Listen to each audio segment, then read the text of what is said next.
মুহূর্তে কিন্তু আমরা বাড়ির ভিতরে ঢুকলেন সিআইডির আধিকারিকরা। কবির,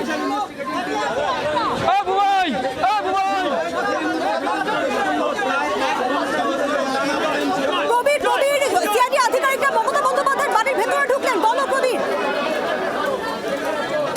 একদমই দেখো, এই মুহূর্তে তুমি দেখতে পাচ্ছ যে সিআইডি আধিকারিক তারা কিন্তু মমতা বন্দ্যোপাধ্যায়ের বাড়ির একদম ভেতরে প্রবেশ করছেন। তুমি সেই ছবি দেখতে পাচ্ছ, একে একে সিআইডি আধিকারিকরা তারা মমতা বন্দ্যোপাধ্যায়ের বাড়ির ভেতরে প্রবেশ করছেন।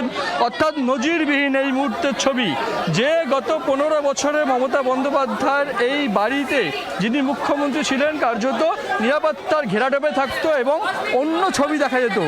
এখন দেখা যাচ্ছে যে সেই মমতা বন্দ্যোপাধ্যায় প্রাক্তন মুখ্যমন্ত্রী 30 বি হরিশ চ্যাটার্জি স্ট্রিটের মমতা বন্দ্যোপাধ্যায়ের বাড়িতে এই মুহূর্তে সিআইডি আধিকারিক তারা প্রবেশ করেছেন। সিআইডি অফিসাররা তারা ভেতরে গেছেন এবং তারা তল্লাশি করবেন বলে মনে করা হচ্ছে। তল্লাশি বলতে গিয়ে বোঝা যাচ্ছে যে এই যে বিধানসভায় বিরোধী দলনেতা সই জাল যে বিতর্ক, সেই বিতর্কে অভিষেক বন্দ্যোপাধ্যায়কে বারবার নোটিশ দেওয়া হয়েছে। অভিষেক বন্দ্যোপাধ্যায়কে বারবার হাজিরার কথা বলা হয়েছে।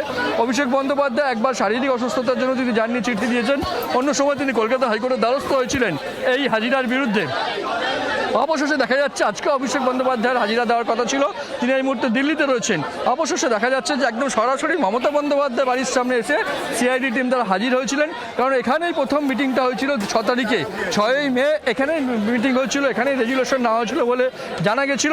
সেই বাড়ির ঠিকানাতেই সিআইডি এসছেন। সেই কেসে তদন্তেই সিআইডি এই মুহূর্তে প্রাক্তন মুখ্যমন্ত্রী মমতা বন্দ্যোপাধ্যায়ের বাড়ি 30 বি হরিশ চ্যাটার্জি স্ট্রিটে প্রবেশ করেছেন সিআইডির আধিকারিকরা এবং বিশাল প্রতিনিধি দল।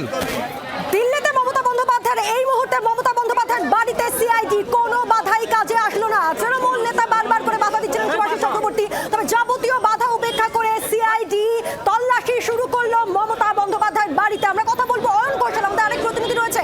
অয়ন,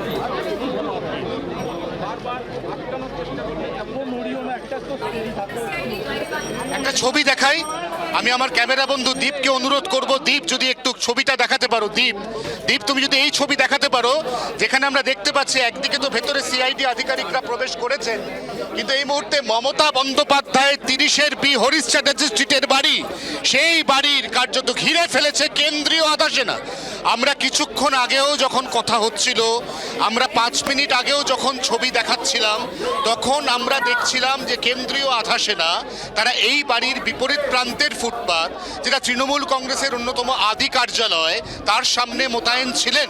কিন্তু এই মুহূর্তে আমরা তাদের একটা বড় অংশ তাদেরকে আমরা দেখছি কার্যত এখানে কর্ডন করে রাখতে। অর্থাৎ এই যে রাজ্যের প্রাক্তন মুখ্যমন্ত্রী মমতা বন্দ্যোপাধ্যায়ের বাড়ির প্রবেশপথ, এই প্রবেশপথ যেখানে সিআইডির আধিকারিকরা ঢুকেছেন, আরও ঢুকছেন এই মুহূর্তে আমরা দেখতে পাচ্ছি, সেখানে তাদের এই ঢোকার পথে তাদের এই যে তদন্ত প্রক্রিয়া, এই তদন্ত প্রক্রিয়াতে যাতে নতুন করে আর কেউ কোনোভাবে বাধা দান করতে না পারে, বাইরে থেকে হোক বা ভেতর থেকে, এই বিষয়টিকে এনশিওর করার জন্য একদিকে তো উল্টো দিকে ফোর্স আছেই, তার পাশাপাশি একেবারে door step of 30 B Harish Chatterjee street, অর্থাৎ রাজ্যের প্রাক্তন মুখ্যমন্ত্রী মমতা বন্দ্যোপাধ্যায়ের বাড়ির প্রবেশ পথ, এই প্রবেশ পথ কার্যত দুর্ভেদ্য দুর্গের মতো ঘিরে ফেলেছে কেন্দ্রীয় আধা সেনা সিআরপিএফ।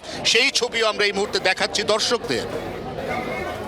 টানা 1 ঘন্টা টানাপোড়েনের পর অবশেষে যাবতীয় বাধা উপেক্ষা করে সিআইডি মমতা বন্দ্যোপাধ্যায়ের বাড়ির ভেতরে ভিডিওগ্রাফি করতে করতে মমতা বন্দ্যোপাধ্যায়ের বাড়ির ভেতরে ঢুকলেন সিআইডি আধিকারিকরা। বাইরে তখন কেন্দ্রীয় বাহিনী, পুলিশে ছয়লাভ। কথা বলবো প্রবীর, আমাদের আরেক প্রতিনিধি রয়েছে। প্রবীর,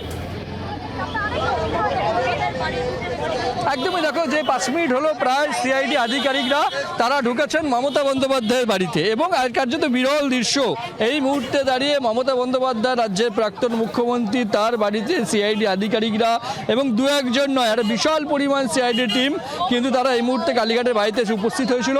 বেশ কিছুক্ষণ বাদানুবাদ তর্ক বিতর্কের পর সিআইডি আধিকারিক তারা ভেতরে ঢুকেছেন মমতা বন্দ্যোপাধ্যায়ের বাড়িতে। এখন প্রশ্ন হচ্ছে কেন মমতা বন্দ্যোপাধ্যায়ের বাড়িতে সিআইডি টিম? বিষয়টা হচ্ছে বিধানসভায় বিরোধী দলনেতা দলনেতার যে সই জাল বিতর্ক চলছে, যেখানে বেশ কিছু বিধায়ককে জিজ্ঞাসাবাদ করা হয়েছে, যেখানে দফায় দফায় অভিষেক বন্দ্যোপাধ্যায়কে নোটিশ করছে সিআইডি টিম ভবানী ভবনে হাজিরা দেওয়ার জন্য, সেই বিধানসভার বিরোধী দলনেতার সই জাল কাণ্ডেই এই মুহূর্তে সিআইডি আধিকারিকরা তারা কালীঘাটে হরিশ চ্যাটার্জি স্ট্রিট 30-এর বি হরিশ চ্যাটার্জি স্ট্রিটের বাড়িতে এসছেন।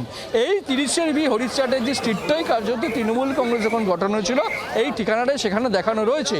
এটাই মূলত তৃণমূল কংগ্রেস গঠন যখন হয়েছে তার ঠিকানা, যে নির্বাচন কমিশনের দেওয়া এফিডেভিট অনুযায়ী। সেখানে দাঁড়িয়ে গত 6ই মে এইখানেই গত 6ই মে রেজুলেশন তৈরি হয়েছিল, যে রেজুলেশনে বেশ কিছু বিধায়কের সই জাল বলে অভিযোগ উঠছে। সেই জন্যই মমতা বন্দ্যোপাধ্যায়ের এই বাড়িতে 30-এর বি হরিশ চ্যাটার্জি স্ট্রিট, যেটাকে মূল কার্যালয় হিসাবে দেখানো রয়েছে নির্বাচন কমিশন 1997 সালে, এটাই মূল ঠিকানা হিসাবে সেখানেই রেজুলেশন তৈরি হয়েছিল 6ই মে গত মাসে। তাই মমতা বন্দ্যোপাধ্যায়ের বাড়ির এই সমস্ত সেই জায়গা বা মমতা বন্দ্যোপাধ্যায়ের বাড়ির এই যে কার্যালয়, সেখানে বেশ কিছু নথি পাওয়া যেতে পারে তদন্তর স্বার্থে। সেই জন্যই সিআইডি টিম তারা এই মুহূর্তে মমতা বন্দ্যোপাধ্যায়ের বাড়িতে উপস্থিত হয়ে তদন্ত চালাতে চাইছিলেন, ভেতরে ঢুকতে চাইছিলেন। বেশ কিছুক্ষণ বাইরে থাকার পরে অবশেষে সিআইডি টিম তারা মমতা বন্দ্যোপাধ্যায়ের বাড়ির ভেতরে ঢুকতে সক্ষম হয়েছেন। এখন তাদের তদন্তের ক্ষেত্রে যা যা প্রয়োজন সেটা তারা করবেন বলে মনে করছেন প্রশাসনিক আধিকারিক বা সিআইডি আধিকারিক। বাংলার আওয়াজ, বাঙালির আবেগ, জি 24 ঘন্টা।